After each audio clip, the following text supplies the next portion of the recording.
নাসাই শরীফের বর্ণনা একটি হাদিস এসেছে, হযরতে আবু হুরায়রা রাদিয়াল্লাহু তাআলা আনহু قال قال رسول الله صلى الله عليه وسلم রাসূল সাল্লাল্লাহু আলাইহি ওয়াসাল্লাম ইরশাদ করেছেন, লিল মুমিনি আলাল মুমিনি সিত্তু খিসালিন, এক মুমিন অপর মুমিনের উপর 6টা হক আছে। কয়টা?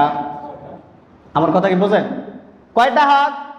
6টা হক। এক মুমিন আর এক মুমিনের উপর 6টা হক।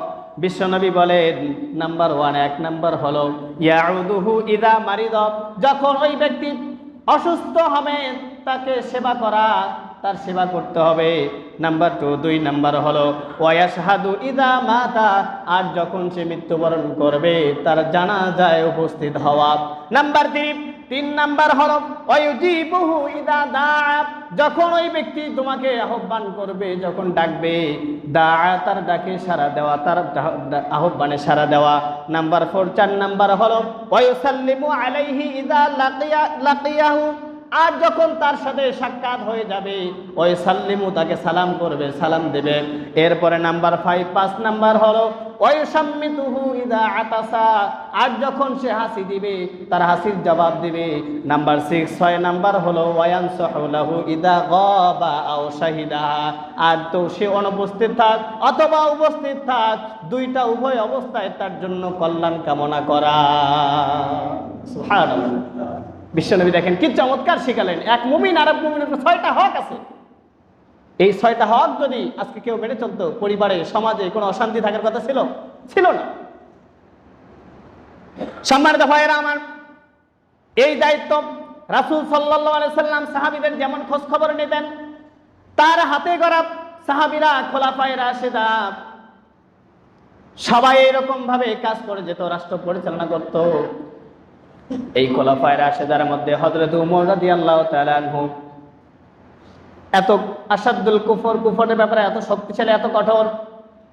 হযরত ওমর রাদিয়াল্লাহু তাআলা আনহু তার খেলাফত কালে তিনি রাত্রে জেগে জেগে পথ হাঁটতেন, পথ চলতেন, আর খোঁজ খবর নিতেন আমার দেশের জনগণ কার কি অবস্থা, কার কি কষ্ট আছে, এটা দূর করার জন্য তিনি রাস্তা দিয়ে হাঁটতেন এবং জানার চেষ্টা করতেন।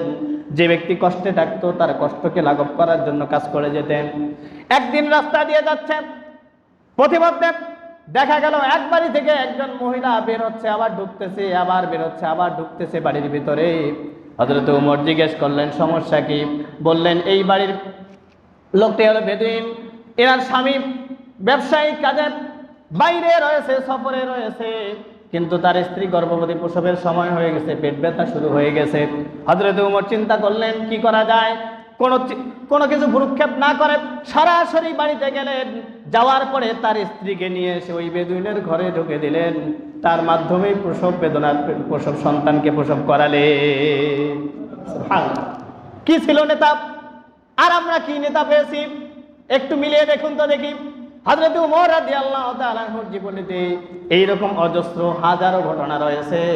এমনকি তিনি যখন খেলাফতের দায়িত্ব পেলেন, পাওয়ার পরে তিনি বলেছেন, উচ্চ কণ্ঠে তিনি ঘোষণা দিয়েছেন, আমার এই রাজত্বের, আমার এই খেলাফতের সময় ফোরাত নদীর তীরেও যদি বাঘ একটা ছাগল ছানাকে যদি খেয়ে ফেলে, তার জন্য আমাকে আল্লাহর আদালতে জিজ্ঞাসিত হতে হবে। সুবহানাল্লাহ, সুবহানাল্লাহ। কি নেতা ছিল তার!